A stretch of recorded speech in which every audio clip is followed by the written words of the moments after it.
The air in southern France does not move. It has no weight, yet it presses against your chest like a hand made of warm silk and sun-baked dust. Close your eyes, and you can almost feel the stillness of 1348 settling into the very grain of the stone walls around you. This is the heat that remembers everything, the scent of dried lavender, the metallic tang of the distant salt marshes, and the slow, heavy pulse of a world that is quietly waiting. You are not a spectator here. You are part of the shadow, part of the silence, part of the thick golden light that filters through the shutters of a small room in Provence. It is a light that does not dance. It simply rests, heavy and tired, upon the floor. Before the sun has even managed to crest a distant blue-hued horizon, the waking world finds you. You are suspended in that fragile, aching gap between a dream you cannot quite remember and a day you cannot yet face. Beneath you, the straw mattress shifts with a sound that is both ancient and intimate. It is a dry, rhythmic crinkle, a soft, repetitive protest of reed and husk that echoes in the hollow, cool spaces of the room. In any other year, this sound would be invisible, swallowed by the morning clamor of a waking village. But today, the silence is so absolute, so heavy, that the rustle of straw feels like the only truth left in the world. You lie there for a long time, simply listening to the synchronized breathing of your family beside you. 3 generations, huddled together in the dimness, their lungs moving in slow, heavy waves that anchor you to the present. You can hear the whistle of a child's breath and the deep, jagged sigh of the elderly, all forming a single living heartbeat in the dark. You reach out, your fingers finding the familiar, scratchy texture of your wool tunic draped over a wooden chest. It is coarse, grounded, and real as you pull it over your head. The fibers scrape against your skin with a comforting friction, a reminder that you are still solid, that your edges are still defined in a world that feels increasingly blurred and uncertain. The fabric smells of wood smoke and old sweat, the sense of a life lived in motion, though motion has now come to a halt. You feel the weight of the wool settling on your shoulders, a burden that is familiar and strangely protective. Outside, the light begins to change, turning the color of old parchment a pale, sickly yellow that doesn't so much shine as it clings to the uneven surfaces of the stone houses. You wait, sitting on the edge of the bed, your bare feet resting on the cool, packed earth of the floor. Your heart beats a slow, steady count against your ribs. And then, it comes, the first strike of the cathedral bell. It is not a call to prayer, nor a celebration of the hour, nor a warning of fire. It is a deep, resonant thrum that travels through the earth, up through the soles of your feet, and settles deep in the marrow of your bones. 1 strike, 2, 3, a heavy iron heartbeat that pulses through the stagnant air, vibrating in the very water of the basin near the door. The sound is so low and so constant that it feels less like a noise and more like a physical presence in the room. A ripple in a dark, silent pool that refuses to settle. You count the strikes, holding your breath until your lungs ache, waiting for the moment the iron stops singing. But when the ringing finally fades, the silence that follows is even heavier than the noise. It is a vast, ringing void that tells you the blacksmith's forge is cold, the baker's oven is empty, and the streets are paved only with long, stretching shadows. The heat of the morning begins to crawl into the house, sticky and cloying, making the simple act of existing feel like a long, slow effort of the will. You move toward the water basin, every footstep a deliberate, quiet choice on the earthen floor. You watch the surface of the water still, dark, reflecting the small shuttered window like a black mirror. The world is holding its breath, and you are holding yours with it, caught in the golden, terrifying amber of a summer that has forgotten how to end. The latch of the door is cool and smooth beneath your palm, a small mechanical mercy of metal in the rising heat, and as you press it down, you realize the day ahead isn't a journey toward a destination. but a slow, quiet immersion into the very heart of the afternoon. The wood of the door groans slightly as it yields, a low sound that seems to carry for miles in the empty street. You do not step out quickly, you linger in the threshold, where the cool air of the indoors meets the blooming heat of the world outside.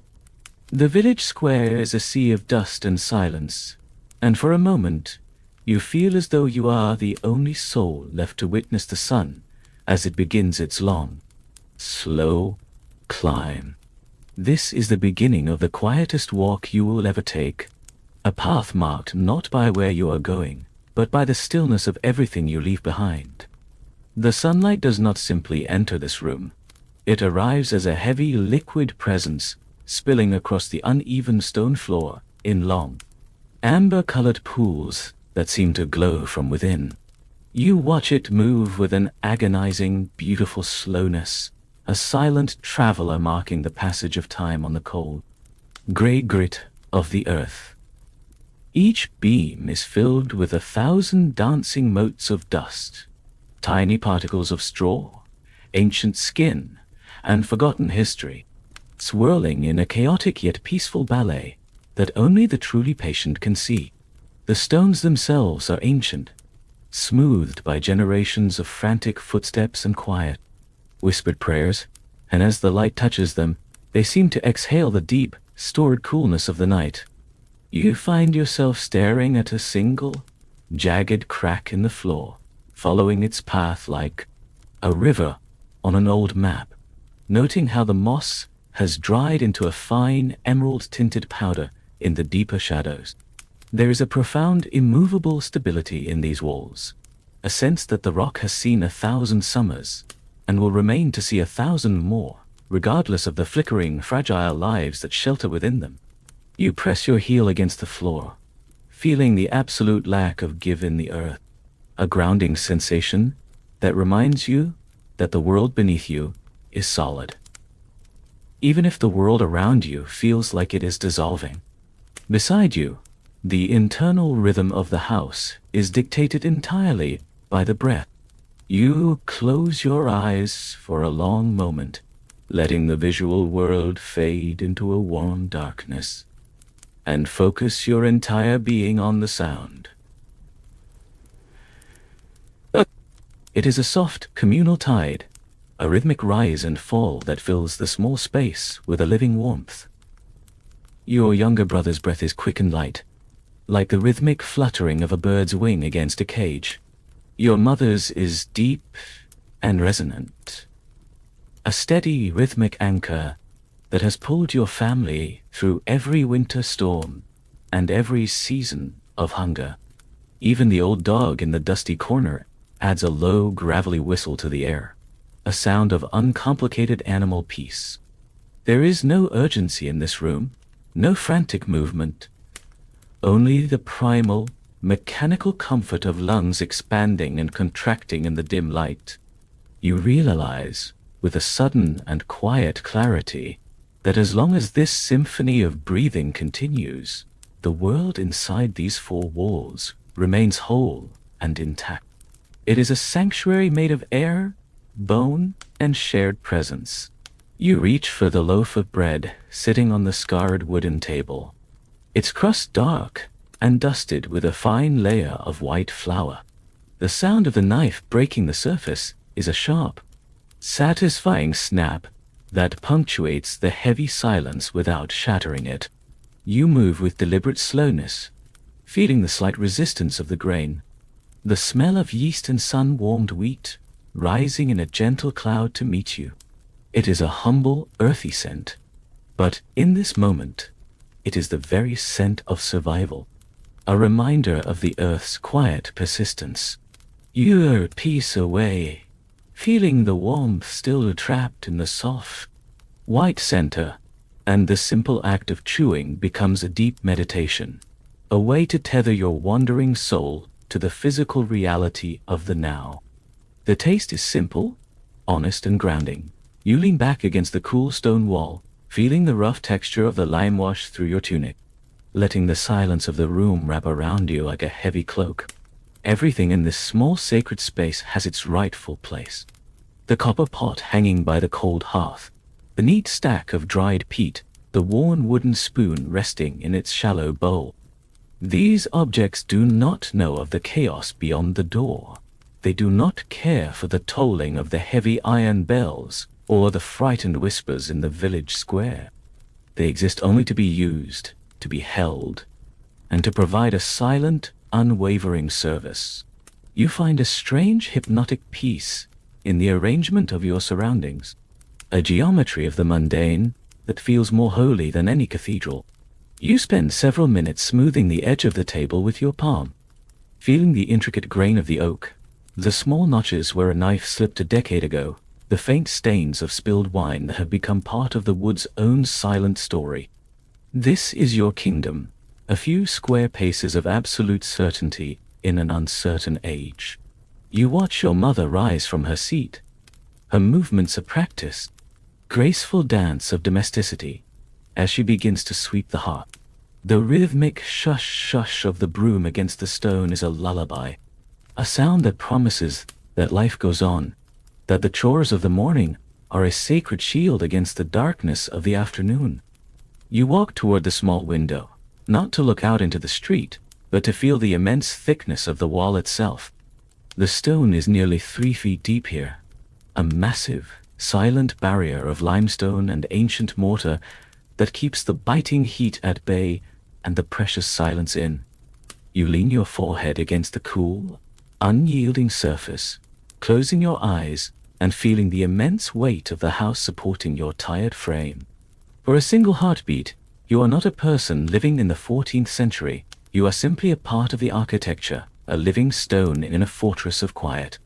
The world could end outside those walls, and yet this room would remain, a pocket of stillness in the path of a great gale.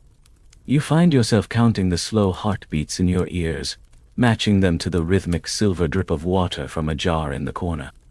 Drip, beat, drip, beat. It is a metronome of existence, a way to measure a life not in years or months, but in the tiny, perfect intervals of the present breath.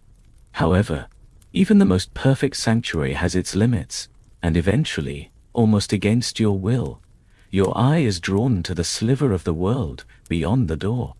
You look toward the threshold, where the brilliant light of the morning meets the deep, cool shadows of the interior.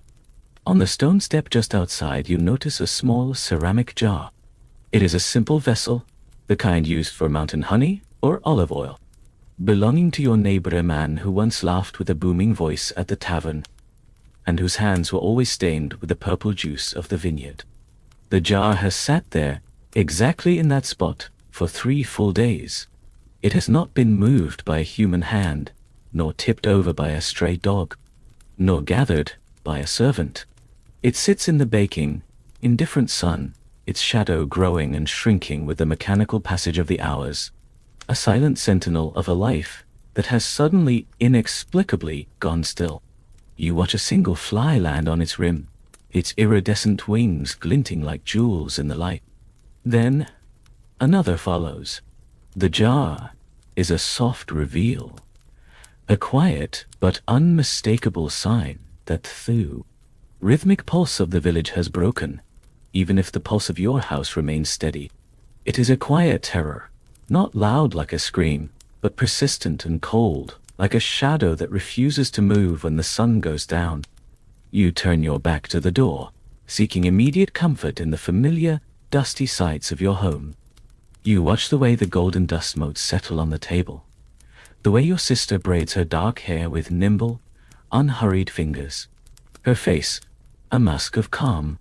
You cling to the sight of the bread, the smell of the old wool, the rhythmic sound of the broom.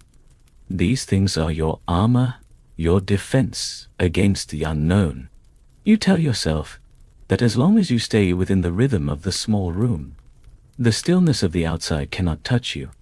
You immerse yourself in the mundane, finding a profound, almost spiritual beauty in the simple act of folding a linen cloth or stacking a wooden bowl. The comfort of the routine is a powerful medicine, a way to numb the mind against the questions that wait just beyond the latch. You stay in this state of heavy grace for as long as you can, letting the minutes stretch into long, languid hours, letting the warmth of the sun on the floor lull you into a state of deep, peaceful acceptance. But the human mind is a restless thing, and even in the absolute safety of the small room, one cannot help but notice the way the light is shifting, moving away from the hearth and toward the dark, forgotten corners where the shadows have been waiting all along.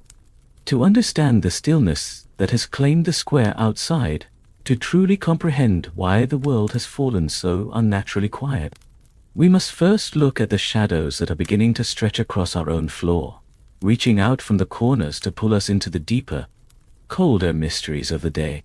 There is a soft, rhythmic tapping at the heavy oak of the door, a sound so hesitant and fragile that it barely disturbs the thick, stagnant layer of heat pressing against the house. When the door finally creaks open on its iron hinges, the figure that stands in the threshold is not quite a man, but a stark silhouette of dark, stiff leather cast against the blinding white glare of the village square. He wears a long, heavy coat that brushes the dry dust at his feet, its surface coated in a thick layer of blackened beeswax that glints with a dull, oily sheen like the hardened wing of a beetle. But it is the face that holds your gaze and anchors your breath, a great, curved beak of stitched leather, fastened with heavy thread, with two large circular glass eyes that reflect the dim interior of your room back at you in distorted, amber spheres. He does not speak at first. He simply stands there in the frame of the door, his breath echoing wetly and rhythmically inside the hollow mask. It is a mechanical, heavy huffing sound, like a distant bellows in a forgotten forge, a sound that marks the slow passage of seconds in the heavy air. This is the physician, a herald of a science that is as much shadow as it is light, arriving not with a sudden cure, but with a complex, slow-motion ritual of protection that feels, in the cooling dimness of your room, like a strange and ancient lullaby. He moves into your space with a slow, deliberate heaviness, each step of his leather boots muffled by the earth floor. His gloved hands, encased in thick, dark hide, reach into a deep satchel made of cured skin that smells of old tannins and salt. From within this bag, he begins to produce a series of small glass vials and neatly tied linen pouches, arranging them on your scarred wooden table with the quiet precision of a priest preparing an ancient altar. His voice, when it finally comes, is muffled and transformed by the layers of leather and wool, a low, droning hum that seems to vibrate in the very air between you. He begins to recite the remedies, a long, rhythmic litany of substances that sound like a grand poem written in the hidden language of the earth and the stars. He speaks in a slow cadence of the virtues of red rose petals, specifically those gathered in the hour before the dew has dried, boiled slowly in a broth of aged white wine and the powdered horn of a stag. He describes the cleansing, sharp power of thrice-distilled vinegar, a liquid so biting it is said to wash the very breath of the air, used to scrub the coins in your pocket and the latch on your door. You watch his leather-clad hands as he begins to grind a small pile of dried gray herbs into a fine velvet powder using a stone mortar. There is a hypnotic, repetitive quality to the motion, the circular path of the pestle, the soft grit of the stone, the fine cloud of dust rising into a stray beam of light. He talks of crushed emeralds, precious stones of pure green light ground down until they are nothing but a shimmering glitter in the palm, to be mixed with the thick honey of wild mountain bees and swallowed only at the exact strike of noon.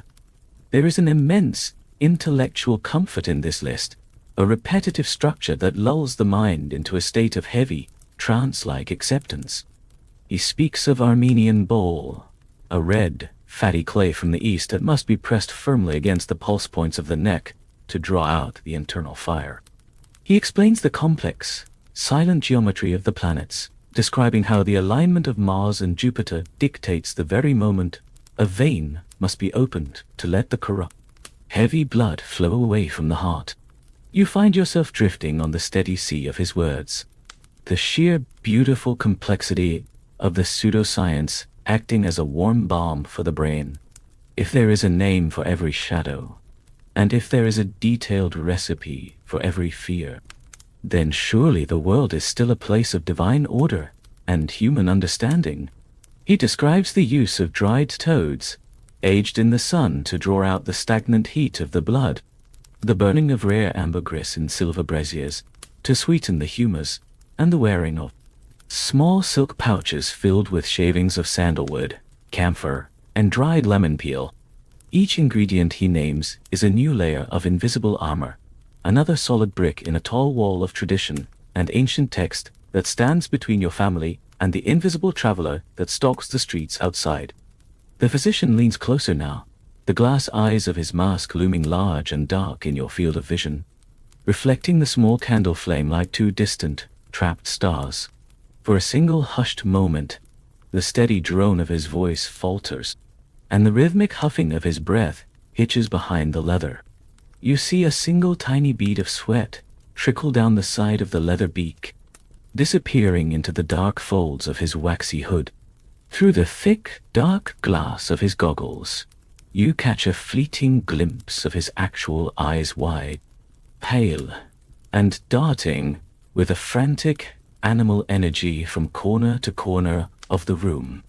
In that single silent heartbeat, the reveal is absolute and shattering in its quietness. This man, draped in the heavy finery of his profession and armed with the deepest secrets of the ancients, is not a master of the darkness.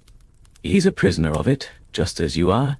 His hands, though they appear steady in their thick leather casings, are vibrating with a fine electric tremor that he cannot suppress. He is more terrified than you are. He is wearing the mask not just to keep the corrupted air out of his lungs, but to hide the fact that he is weeping for a world he can no longer recognize and cannot hope to fix. The leather is not a shield. It is a shroud he has donned while he is still walking among the living. But as quickly as this moment of clarity arrives, the physician recovers his posture, returning with a stiff formality to the rhythmic recitation of his craft. He reaches into a special velvet-lined pouch at his belt and pulls out a mixture of dried lavender, purple thyme, and crushed cloves. He begins to scatter them with a graceful, sweeping motion across the stone floor and into the small copper braziers by the window. Soon the room is filled with a thick, sweet, and suffocatingly pleasant haze of blue smoke. The scent is overwhelming and beautiful, a heavy floral curtain that settles deep in your throat and behind your closed eyes. Lavender for the deep memory of a long sleep, thyme for the enduring strength of the earth, cloves for the numbing of the weary senses. It is a beautiful, aromatic lie, and you accept it willingly. You breathe it in deeply, letting the herbal scent coat the inside of your lungs, feeling the way it softens the sharp, terrifying edges of the room. The physician's movements become more fluid and dance-like now, a slow-motion ritual of scattering petals and pouring golden oils, his wax-coated coat swishing against the floor stones like the heavy wings of a great, dark bird taking flight in a dream. You sink back into the hollow of your chair, the repetitive, heavy scent of the herbs acting as a powerful and welcome sedative.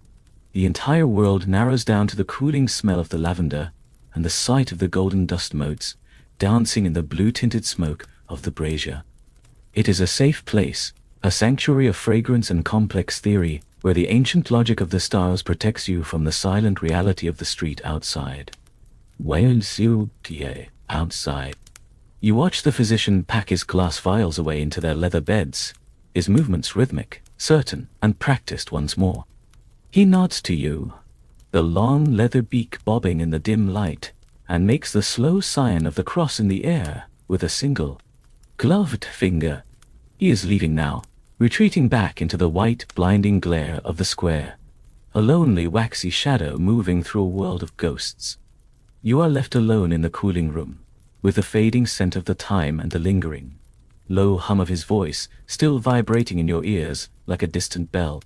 The room feels smaller now, more intimate, more protected by the invisible, fragrant barrier he has left behind.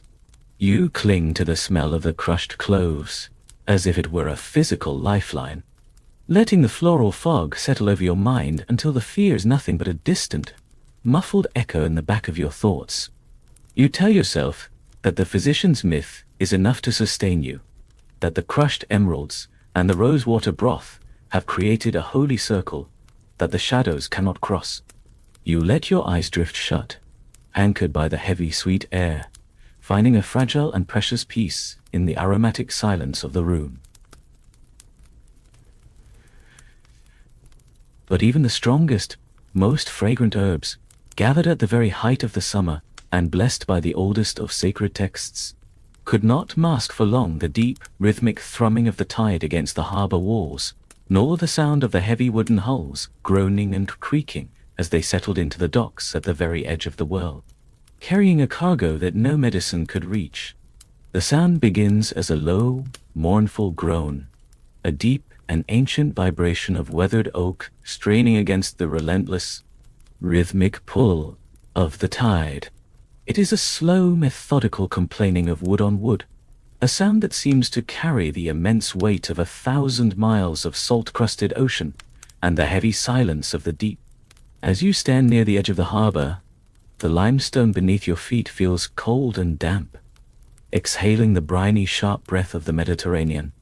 The fog hangs thick and silver over the water, a gray, luminous curtain that swallows the horizon and muffles the entire world, turning the tall masts of the distant ships into skeletal, wooden fingers reaching for a sky they can no longer see. The water itself is dark, almost obsidian in the half-light, moving in heavy, languid swells that slap against the harbor stone with a rhythmic, hollow thud. There is no wind to speak of, not even a breath to stir the hair on your neck, yet the ships are moving, drawn toward the stone docks by a silent current that feels less like nature and more like an unavoidable fate. You watch with heavy eyes as the first prow emerges from the mist, the wood blackened by rot, salt, and brine, the sails hanging in tattered, silent ribbons that do not flutter, but simply sway like the heavy shrouds of a giant in a dream. Your eyes are drawn down to the thick, salt-slicked mooring lines that stretch like umbilical cords from the ships toward the heavy stone bollards. And there, in the gray half-light of the morning, you see them. The rats, they do not move with the frantic, jagged energy of common vermin. They move together, a single, fluid mass of dark fur and glinting black eyes that flows across the thick hemp ropes like a liquid shadow. They are eerily silent, an army of 10,000 tiny, rhythmic heartbeats descending from the wooden hulls in a steady, unending stream that looks like black water pouring from the ship's side. You watch, mesmerized and frozen, in a state of quiet wonder. As they pour onto the cold stone, their tiny claws making a faint, dry scratching sound, a rhythmic, delicate whispering against the granite that is almost too quiet to hear. Yet it fills the silence of the harbor completely. They move with a strange, singular purpose, fanning out into the dark. Damp crevices of the stone warehouses, disappearing into the heavy grain sacks, and the deep shadows of the narrow alleyways, carrying with them a secret that the world is not yet ready to name or understand. The sight is not jarring. It is deeply hypnotic, a dark tide following a pale one, a rhythmic migration of shadows that feels as ancient and inevitable as the sea itself. You look up from the stones, your gaze climbing the rotting, salt-stained wood of the nearest galley, searching for any sign of human life on the high deck. The ship is massive, a merchant vessel from the distant, sun-drenched ports of the east, its belly once full of fine silk, aromatic spice, and precious crimson dyes. But as the hull groans one final time and settles with a heavy sigh against the dock, you realize that the profound silence on board is not the silence of a crew in deep sleep. The reveal comes slowly, settling in your stomach like a cool stone. There's a man slumped over the heavy wooden tiller, his hand still frozen in a grip of iron, his eyes open and staring blankly at a sun he will never see again. Beside him, others lie scattered across the deck, their bodies twisted in the final, rhythmic throes of a fever that has long since passed into the stillness of death. They are the crew of a ghost ship, a vessel manned only by the departed, drifting aimlessly across the indigo waves for weeks until the currents brought them here, to this specific harbor, at this specific hour of the morning. They look strangely peaceful. In the gray soft light, their skin turned to the color of bruised plums and evening shadows. Their stillness, a perfect, haunting mirror to the stillness of the water below. They have traveled across the vastness of the world to bring a cargo that no one asked for, a silent, invisible inheritance that they have guarded with their very lives until the moment of arrival. The ship heaves slightly, a slow, rhythmic sigh of relief as the wood finally settles into the cold embrace of the harbor wall. You find yourself drifting into a state of heavy, controlled awe, the sheer scale of the tragedy acting as a physical weight that anchors your mind to the present moment. The rhythmic, repetitive lapping of the dark water against the hull becomes a lullaby, a soothing sound that belies the profound horror resting just a few feet above the waterline. Splosh, gurgle, slap. It is a watery, eternal metronome, marking the slow minutes as the fog begins to lift in patches, revealing more ships, an entire fleet of silent, dark sentinels bobbing rhythmically in the bay.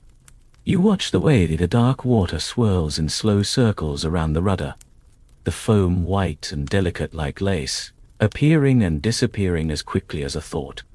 The smell of the harbor, the rotting seaweed, the wet, ancient wood, the sharp, clean tang of salt fills your senses, creating a heavy, atmospheric blanket that numbs the sharp edges of your growing fear. You stay there for a long time, watching the rhythmic rise and fall of the blackened ships, feeling the immense, crushing patience of the sea. The world feels very old in this moment, and very tired, as if the weight of the centuries is pressing down on this single harbor. You watch a single piece of driftwood bump rhythmically against the stone, trapped in the slow eddy created by the ship's arrival. It is a small, insignificant motion, yet you cannot look away, your mind tracing the circle of its movement, over and over. The repetition of the sound, the steady, heavy pulse of the tide, the way the mist clings to the tattered gray sails, all of it combines to create a deep, trance-like state of total immersion. You are no longer a person standing on a dock. You are a witness to a tectonic shift in the grand story of humanity, a quiet observer of a moment that will echo through the halls of history for centuries to come. The horror is there, hidden in the shadows of the deck, but it is muffled and softened by the ethereal beauty of the gray light and the rhythmic, natural grace of the ocean's movements. You breathe in the damp, cool air, feeling the salt settle in your lungs, letting the slow, heavy energy of the harbor wash over you until your own heartbeat seems to slow and expand to match the pace of the drifting, silent ships. The sun finally begins to burn through the upper layers of the thick fog, casting a pale, watery, and golden glow over the stained deck of the galley. You see the glint of a single gold coin drop near the base of the mast, the shimmer of a spilled jar of dark oil, the quiet, frozen dignity of the men who did not survive the crossing. It is a scene of profound, heavy stillness, a world caught forever in amber. You realize that the long, treacherous journey of these ships is over, but your own journey into the heart of the long summer is only just beginning. The silence of the harbor is not the end of the story. It is merely the prologue to a much longer, much slower transformation of everything you have ever known. As the ships finally dock and the wooden hulls go still and silent against the harbor stone, the invisible traveler, the one who rode the shadows of the rats and the final breath of the dying, steps silently and lightly onto the shore, moving with a rhythmic, quiet confidence into the unsuspecting, sleeping heart of the city. The stones of the quay do not cry out, they simply receive the weight of the shadow as the morning light begins to stretch toward the gates. To truly understand the silent arrival in the harbor, one must look much closer than the blackened wooden hulls or the fluid shadows of the rats, down into a world that the 14th century could not see with the eye, but could only feel in the rising heat of its own blood. Within the gut of a single hungry flea, or hidden in the microscopic silver pulse of a drop of stagnant water, lives a tiny, rod-shaped traveler, known to the distant future as Yersinia pestis. It is a primitive and ancient thing, devoid of malice, devoid of intent, and devoid of any human emotion, yet it possesses a biological engine of staggering, quiet efficiency. It does not move with the frantic speed of a predator. It moves instead with the slow, inevitable expansion of a dark stain on a white linen cloth. In the deep quiet of the morning, while the entire village holds its collective breath, this bacterium is already at its silent work, beginning an invisible architecture inside the warm, living tissues of the host. It is a biological clock, ticking away in a hidden language of proteins and membranes, profoundly indifferent to the desperate prayers of the people, the tolling of the heavy iron bells, or the sweet floral smell of the physician's lavender smoke. The long journey of this traveler within the human frame takes 3 distinct, rhythmic forms, each unfolding with its own slow and heavy cadence, like the movements of a somber symphony. First, there is the bubonic path, the most common and lingering road, where the body's own defensive sentinels become the very sites of its silent struggle. The lymph nodes, those small, hidden guardians tucked away in the soft hollows of the neck, the armpits, and the groin begin to swell with a steady, pulsing pressure.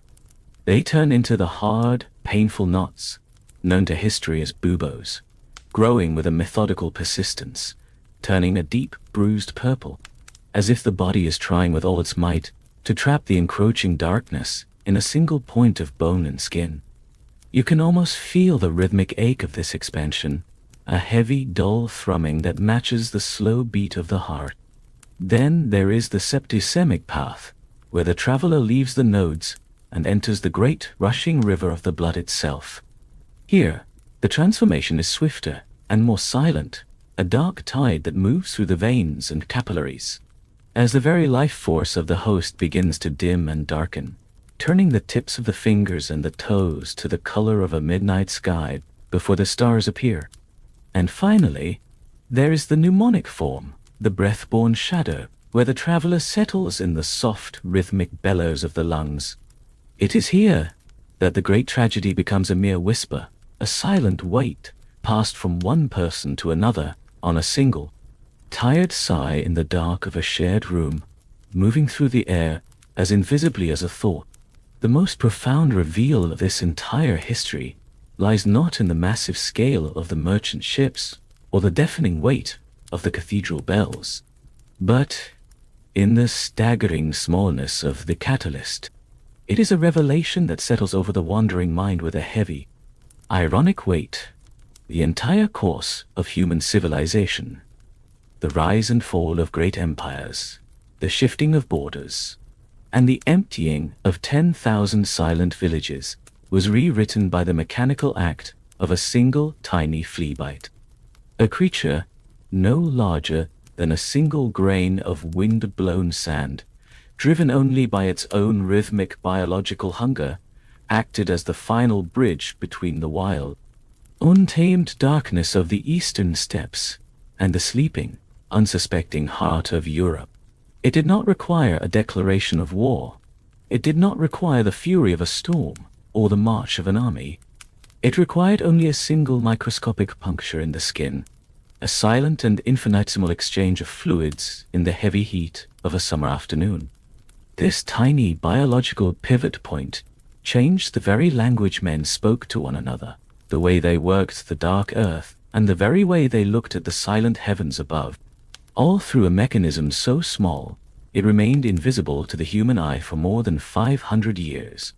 To contemplate this is to enter a state of deep, scientific detachment, where the immediate horror is replaced by a slow, monotone recitation of the facts as they were recorded in the ancient scrolls. You find yourself drifting on the steady rhythm of medieval medical observations, the words of the old scholars falling like slow, heavy drops of rain on a flat stone floor. The learned men of the time wrote with a cold and trembling hand of the materia peccans. The corrupting matter that they believed flowed through the human veins like liquid lead.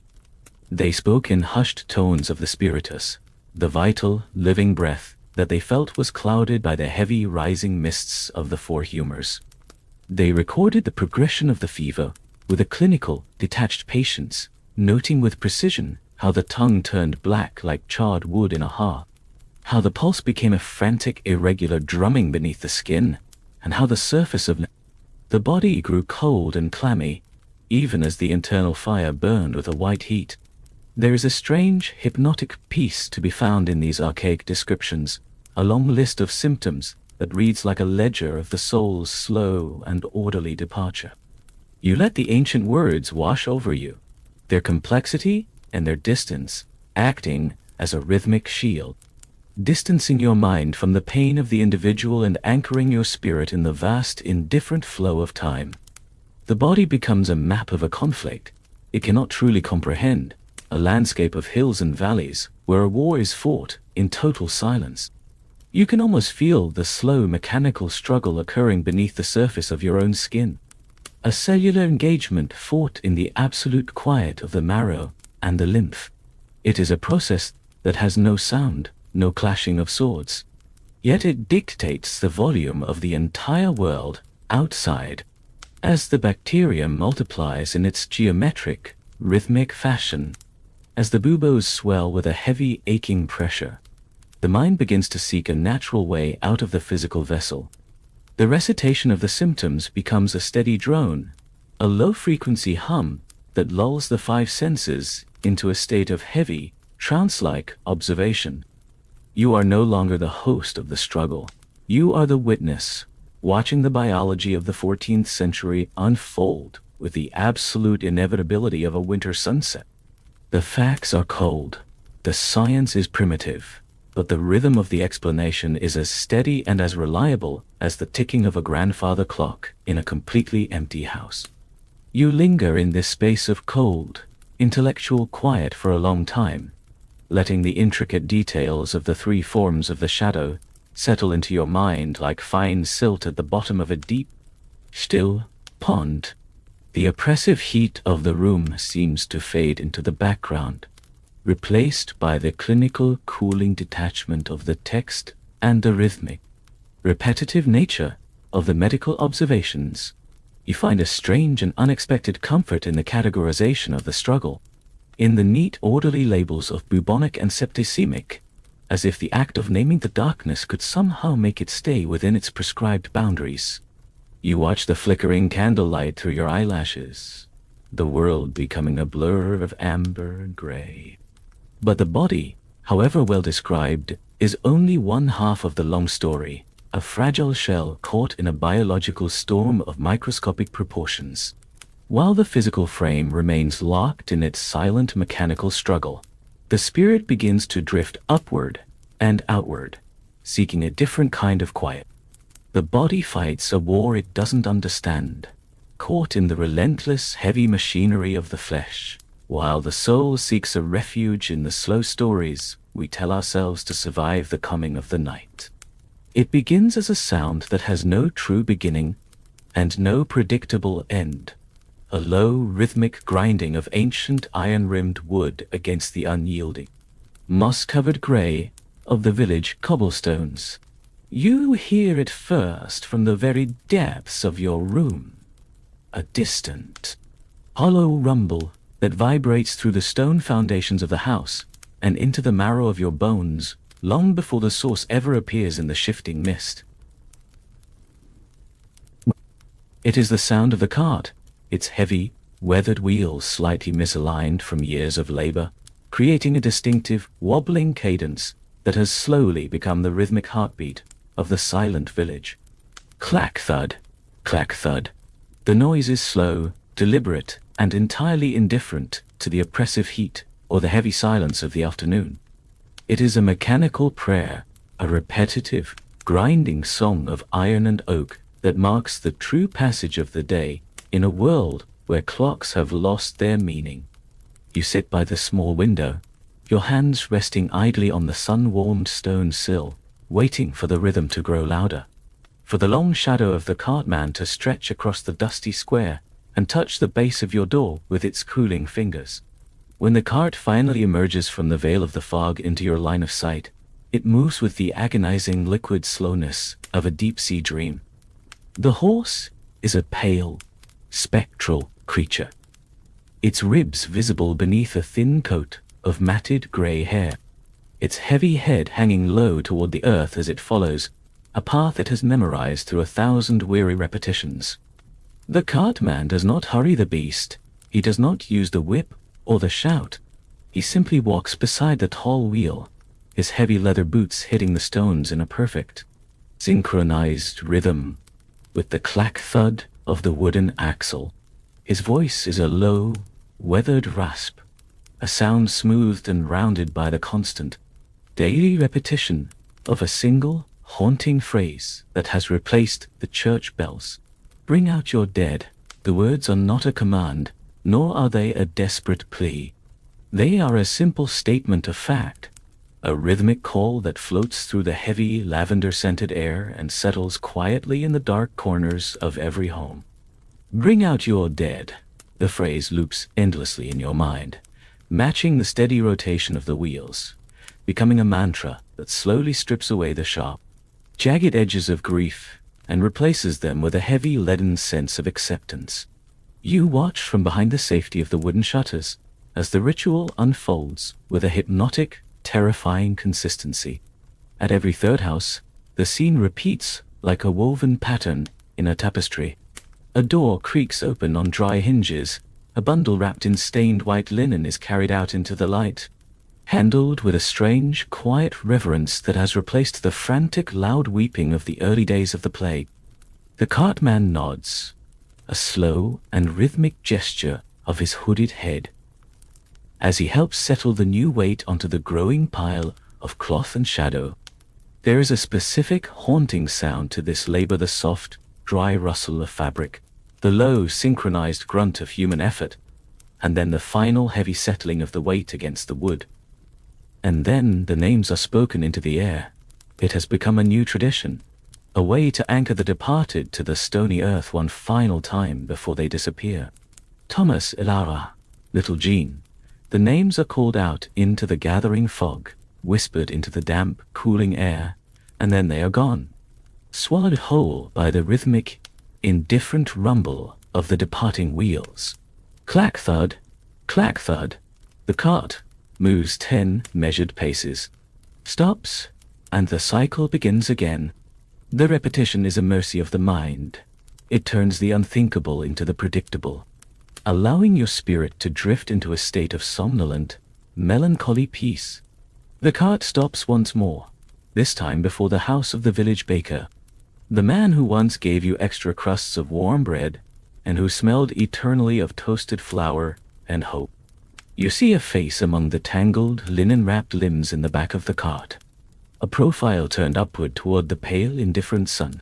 For a heartbeat, your breath catches in your throat as you recognize the soft features of the woman who lived at the very end of the lane, the one who taught you how to find the first sweetest blackberries of the season in the high thickets. But the reveal does not come as a shock to your system. It arrives as a soft closing door in your mind. You look at her, but you do not see the bruised, darkened skin or the heavy stillness of her hands. Instead, your mind, seeking its own sanctuary, chooses to project a different image, a vivid memory triggered by the rhythmic, swaying motion of the cart. You see her standing in the brilliant sunlight of 3 summers ago, her apron full of dark fruit, her mouth curled into a wide, bright smile as she laughed at the flight of a passing bird. You choose to hold that specific smile in your mind, anchoring it firmly to the rhythm of the cart's movement. She is not a body on a heap.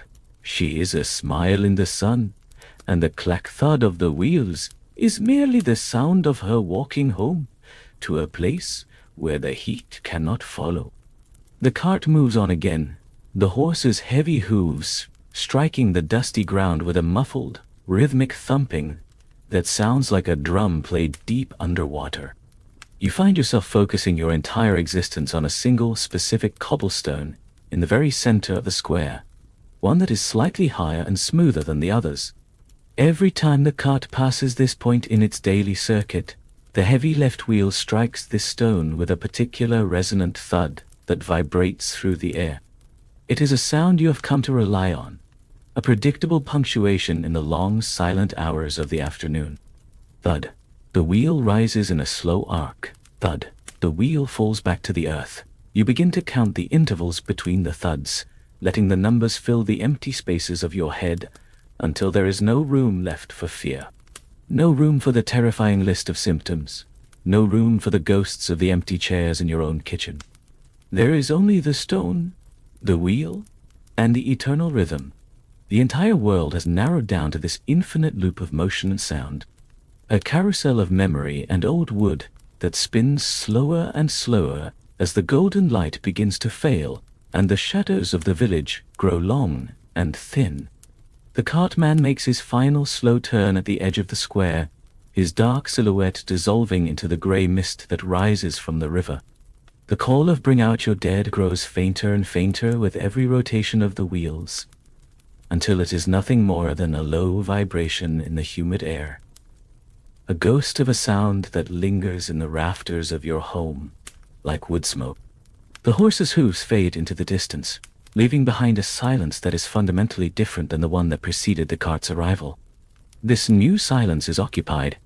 It is full of the names that were whispered, and the smiles that were carefully remembered in the dark.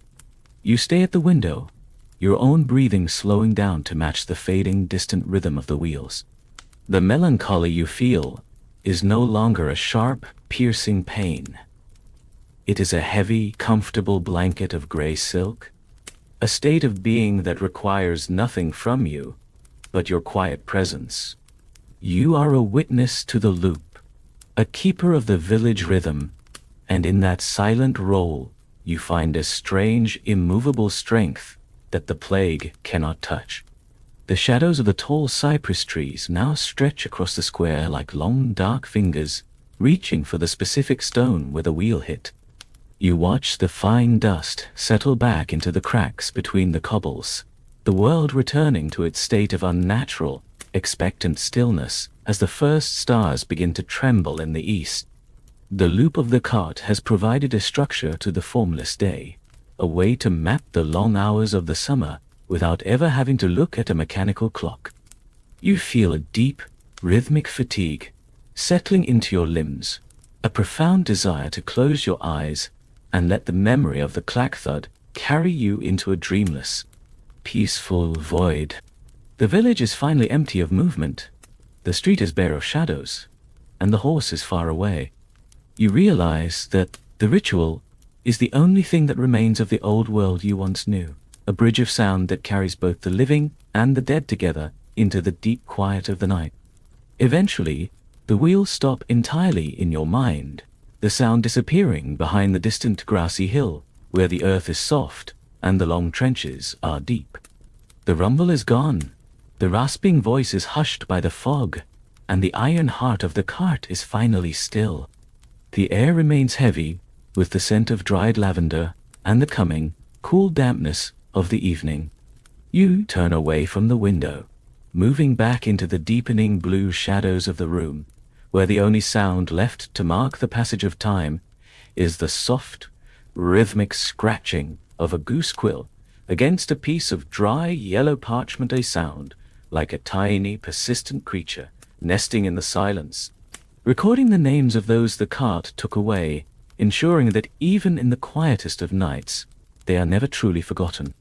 The heavy, rhythmic grinding of the cart has finally dissolved into the distant blue haze, leaving behind a silence that is no longer empty, but filled with the soft, lingering presence of the names called into the afternoon fog. You move away from the window of your small room, your footsteps light and cautious on the stone floor, guided by a singular, quiet need for a different kind of light. You walk toward the edge of the silent village, where the old stone chapel stands like a weary, faithful guardian under the deep shadow of the ancient cypress trees. The air here is noticeably cooler, smelling of damp earth, rain-washed stone, and the ancient, mineral scent of aged limestone. As you push open the heavy oak door, it does not groan or protest. It yields with a soft, welcoming sigh, inviting you into a vast space where the world of the cart, the heavy bells, and the suffocating heat cannot follow. Inside, the chapel is a reservoir of golden, dusty stillness, a pocket of time that seems to have forgotten the current century.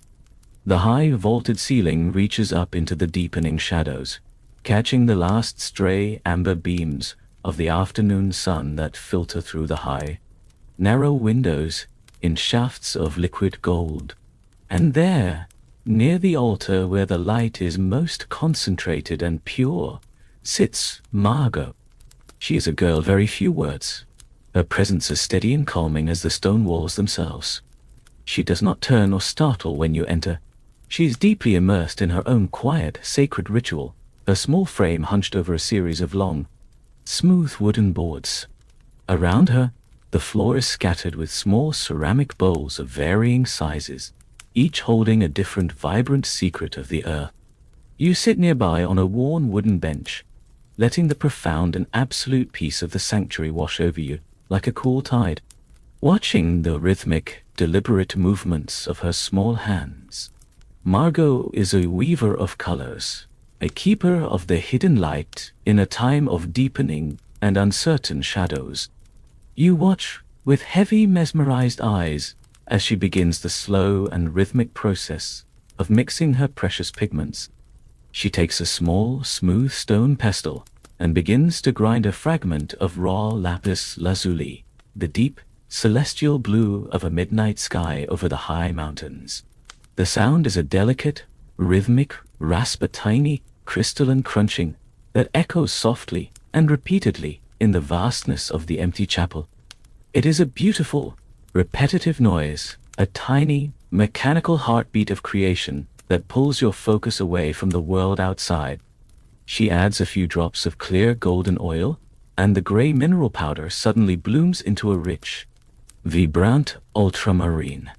A color so deep and so pure, it feels like you could fall into its depths and sleep forever in peace.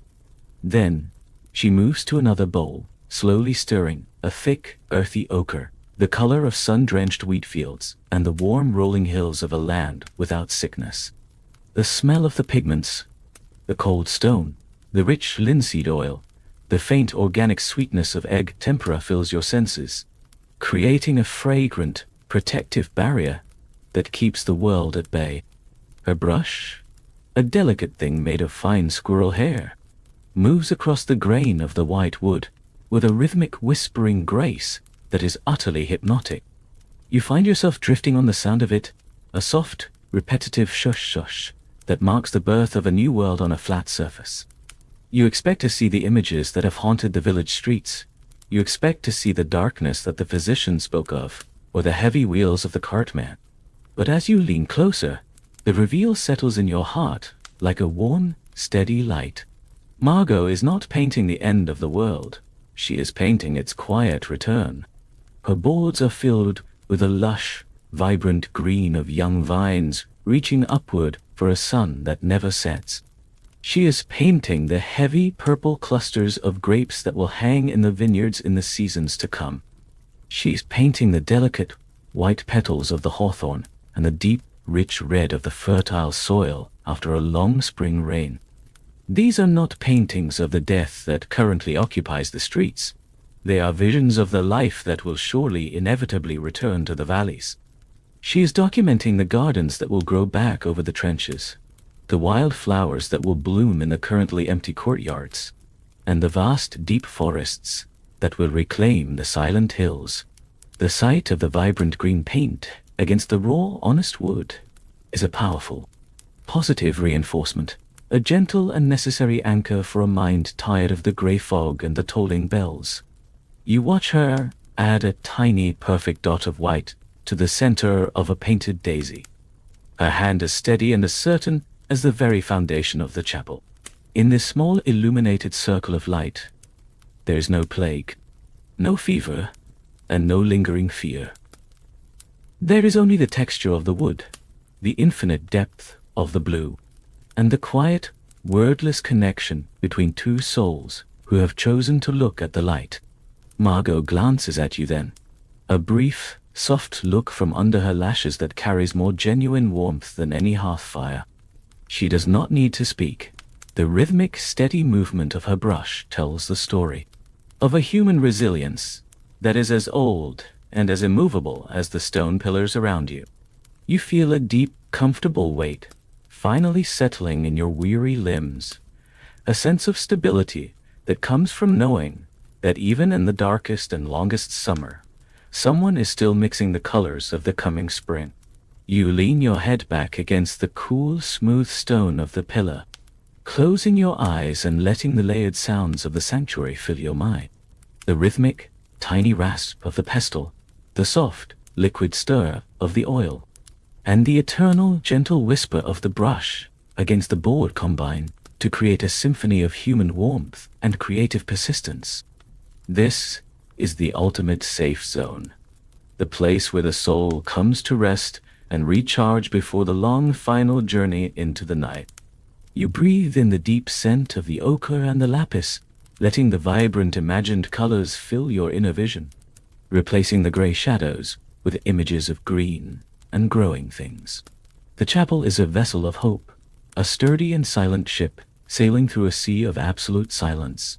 And for this hour, you are entirely safe within its stone hull. The world outside may be still, but inside these walls, life is being recorded in strokes of gold and emerald, a promise written in pigment that the earth itself will never forget how to bloom.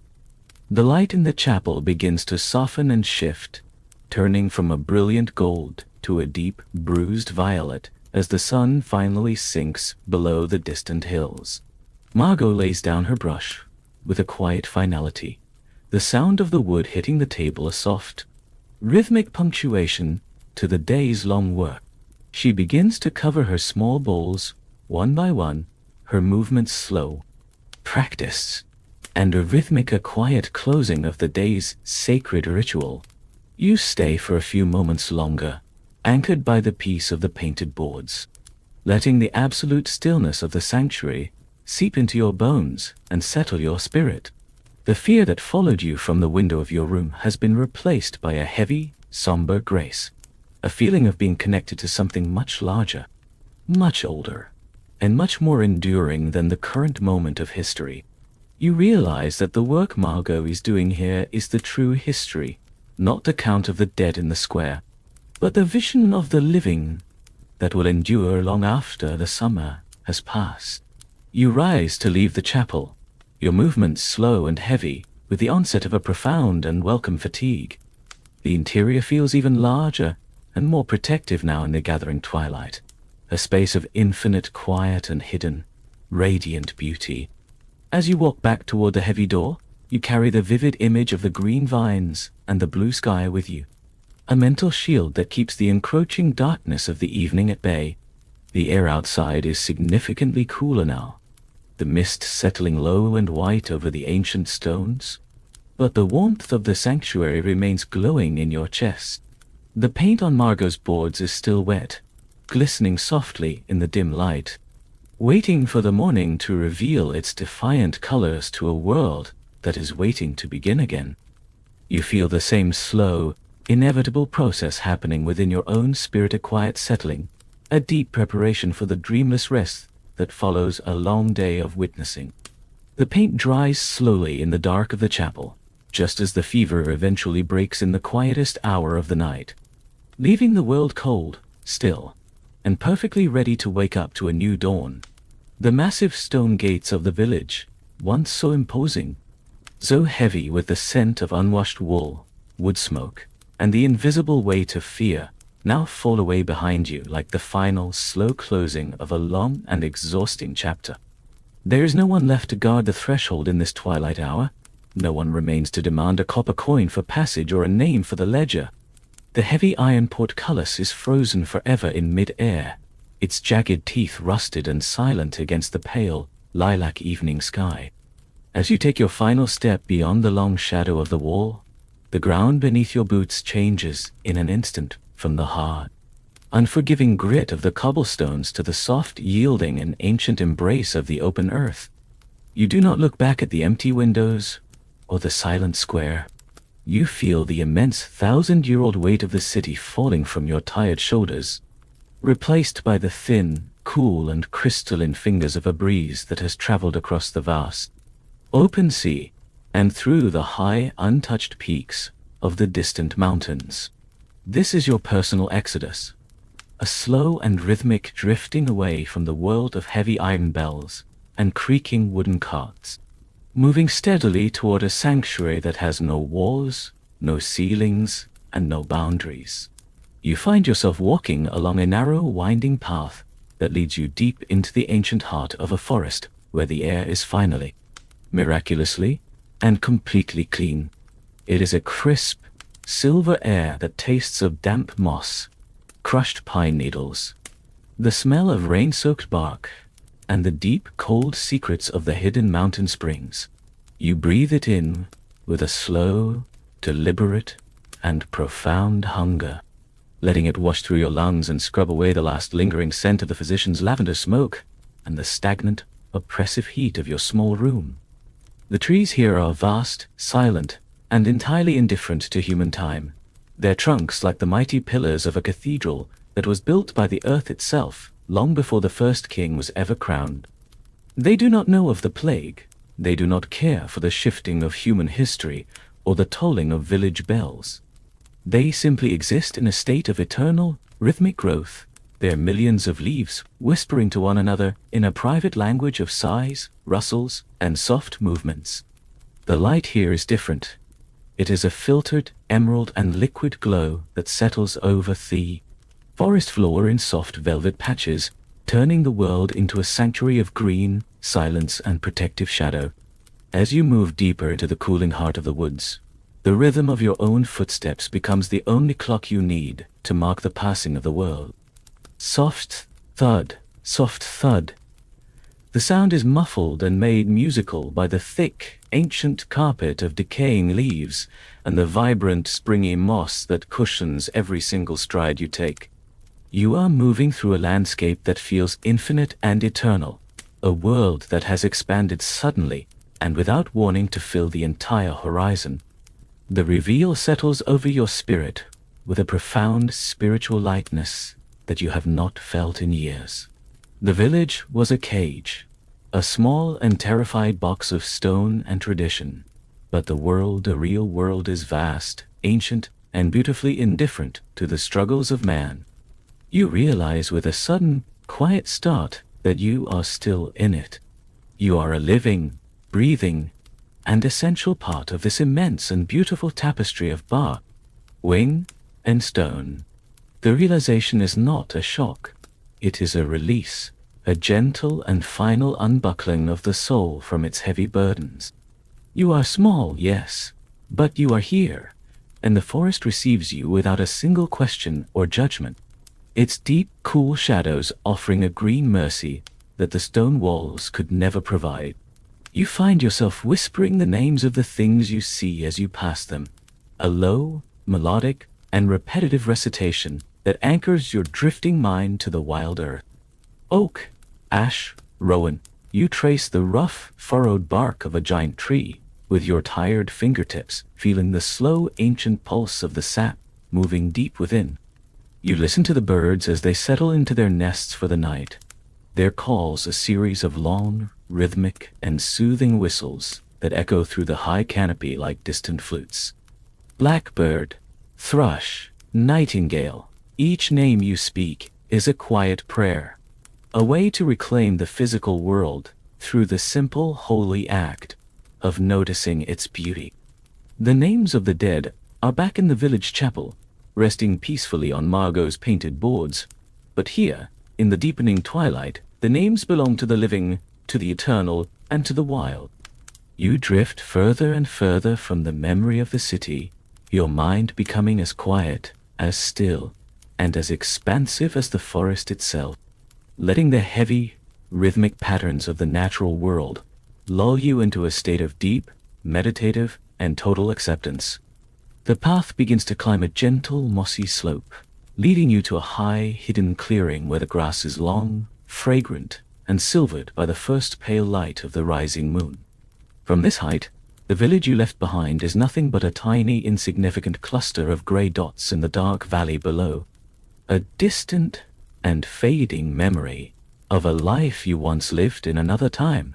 You stand at the very edge of the world, looking out over the rolling hills and the dark, serrated line of the distant, sleeping mountains. The sheer scale of the landscape acts as a powerful sedative for the heart. It tells you that there is space for everything, space for the long grief, space for the absolute silence, and space for the slow, strange and beautiful healing that is beginning to take root. You are a wanderer in a world that is beginning again, a witness to a stillness that is not the stillness of the grave, but the deep, expectant stillness of the seed beneath the winter snow. The air is so cool now it feels like a physical touch, a soothing, invisible balm that settles over your tired skin and eases the deep ache in your bones. You find a spot where the grass is particularly thick, fragrant and soft, a natural bed woven from the hair of the earth and the breath of the summer. You lower yourself down slowly, very slowly, feeling the rhythmic, comforting, and unwavering support of the ground beneath your back. The sky above is a vast indigo ocean, filled with 1 billion tiny, shimmering lights that have been burning steadily since the very dawn of time.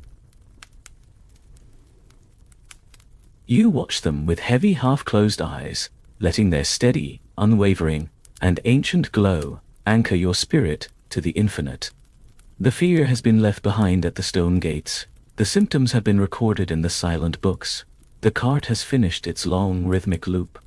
Here, in the heart of the woods, there is only the sound of the wind in the branches, a long, rhythmic, and deep sigh that carries you further and further away from the waking world.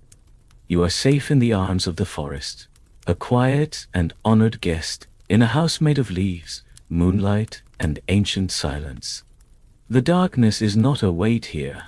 It is a soft velvet and protective cloak that covers the entire world in a warm embrace.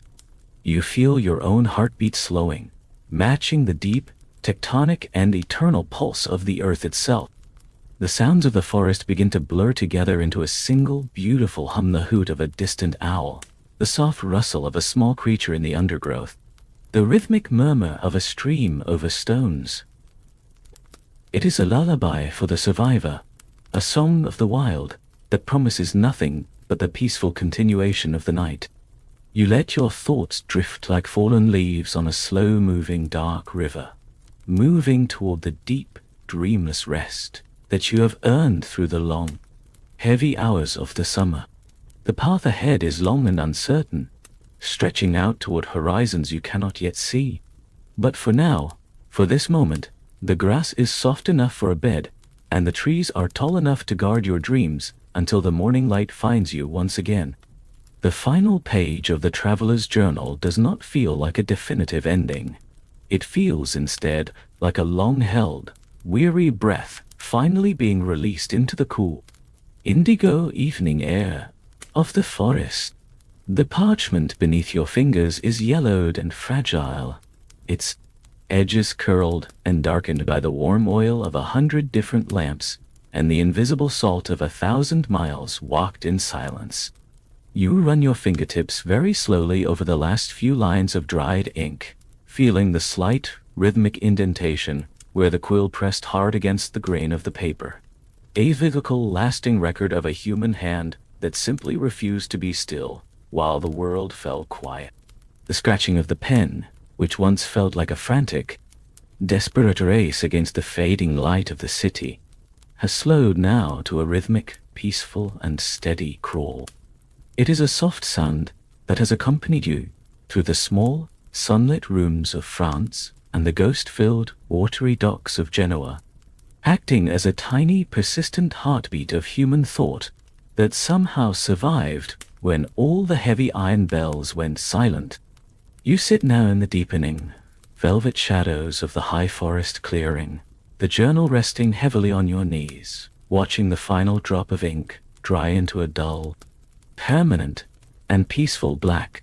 If you are reading these final words, it means the dawn has finally come, though perhaps not in the frantic way we once imagined it would arrive. The light does not return with a loud fanfare or a sudden, dramatic breaking of the heavy clouds. It arrives instead in the quiet way the green moss grows back over the abandoned city walls, slowly, silently, and with an immovable, rhythmic persistence. The entries recorded in this worn book are not a chronicle of a grand tragedy, but rather a detailed map of a long journey through a world that was being unmade and remade at the very same time. You read the descriptions of the golden sunlight on the stone floor, the nourishing smell of the baker's warm bread, and the vibrant, defiant blue of Margot's lapis lazuli pigments, and you realize with a slow smile that these precious things were never truly lost to the darkness. They were merely waiting in the shadows for someone to have the patience to notice them once again. This journal is a bridge built entirely of whispered words, spanning the vast, silent gap between the world that was and the restored world that is currently being born in the deep quiet of the woods. The profound and beautiful reveal of this final stained page is that the story does not truly end here. It simply pauses in the twilight, waiting for the very next listener to pick up the silver thread. As you slowly close the heavy cover, the realization settles over your spirit with a heavy, existential continuity. You are not just a passive witness to this history. You have become the next living chapter of it. The ink may be dry on the page, but the narrative itself remains fluid and warm, a living thing that breathes anew whenever a page is turned or a name is softly whispered in the dark. The traveler who carried this book through the fire was only a temporary vessel, a quiet ghost moving through a vast landscape of ghosts. And now the entire weight of the story has been passed gently to you. It is an eternal cycle of witnessing, a rhythmic and sacred exchange of human experiences that ensures the silence of the valley never becomes absolute. The journal does not say a final goodbye. It whispers the word wait, and in that waiting, there is a profound, deep sense of belonging to the earth. The slow descent into the final, absolute silence is marked only by the soft, rhythmic rustle of the ancient parchment as you turn your hand back to the very first page of the book. One last time, just to feel the rough texture of the beginning against your skin. It is a dry, whispering sound, like the evening wind moving through the cypress trees, or the rhythmic sweep of a broom against a stone hearth. You let the heavy book slip from your tired hands and settle into the soft, fragrant grass, its long mission finally complete. The world around you is now perfectly still, a vast void of sound that is both immense and deeply intimate. You reach out a heavy, slow hand to the small candle, flickering on a nearby flat stone, its tiny flame a defiant, golden spark in the immense indigo ocean of the night. With a single, slow, and rhythmic breath that originates from the very center of your being, you lean forward.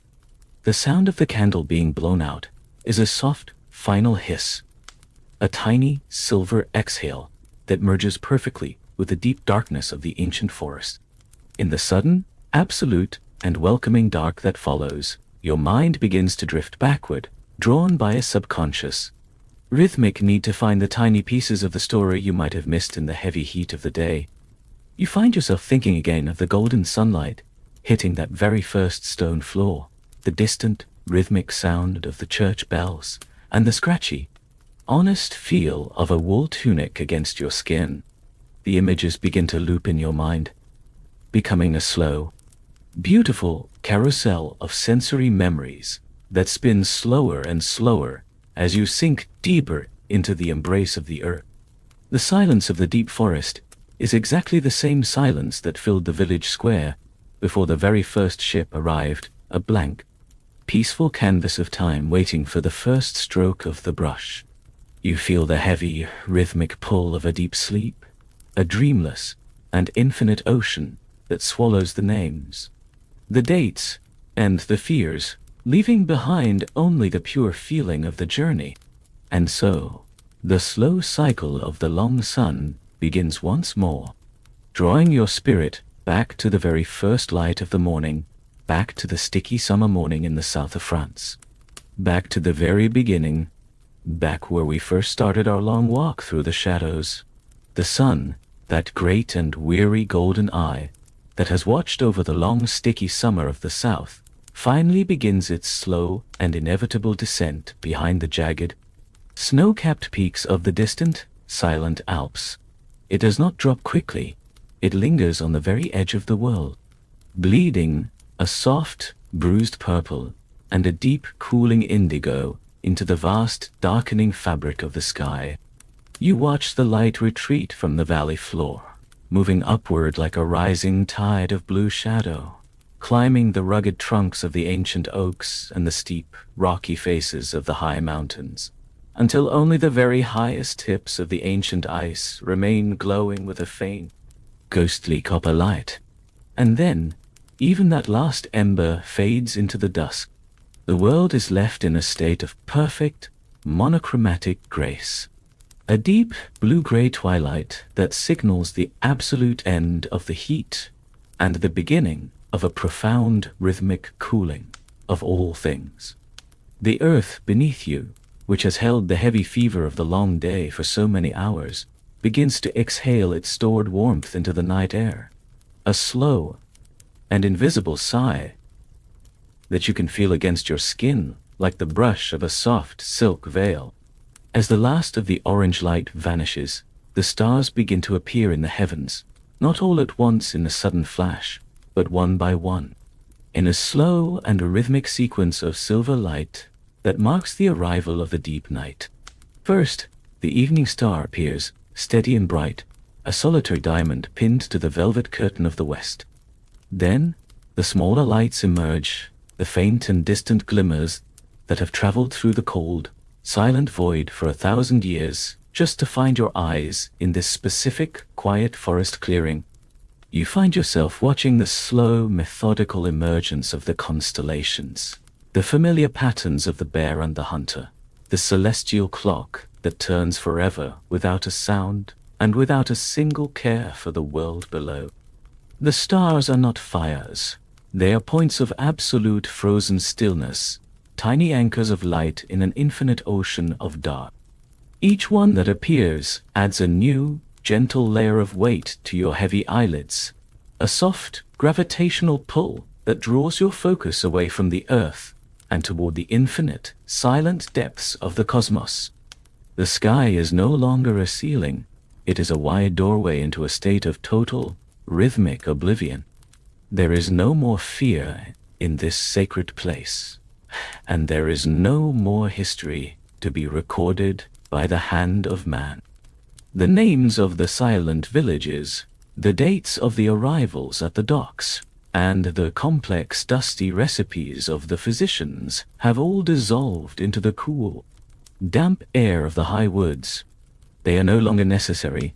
They have served their purpose. The heavy collective anxiety of the summer has been replaced by a much heavier, much more welcome weight, the profound and absolute weight of a deep, dreamless, and restorative sleep. It presses down on your weary limbs with a soft, persistent, and loving force, grounding you in the long grass and the fragrant moss of the forest floor. You feel the final remnants of tension leaving your jaw, your shoulders and your hands flowing out of your physical body and into the cool soil like water sinking into the dark sand of a riverbank. You are no longer a person waiting for a dawn, or a person remembering a past. You are simply a part of the cooling earth, a quiet stone in a valley of shadows, a single, soft breath in a world that has finally mercifully and completely gone still. The reveal is total and final. The new world is not a place of action or struggle, but a place of infinite rest. A vast and silent chamber where the only remaining law is the rhythm of the deep night. You begin to count your own breaths in the silence, not as a task to be completed, but as a slow, rhythmic whisper that marks your steady departure from the waking world. 1.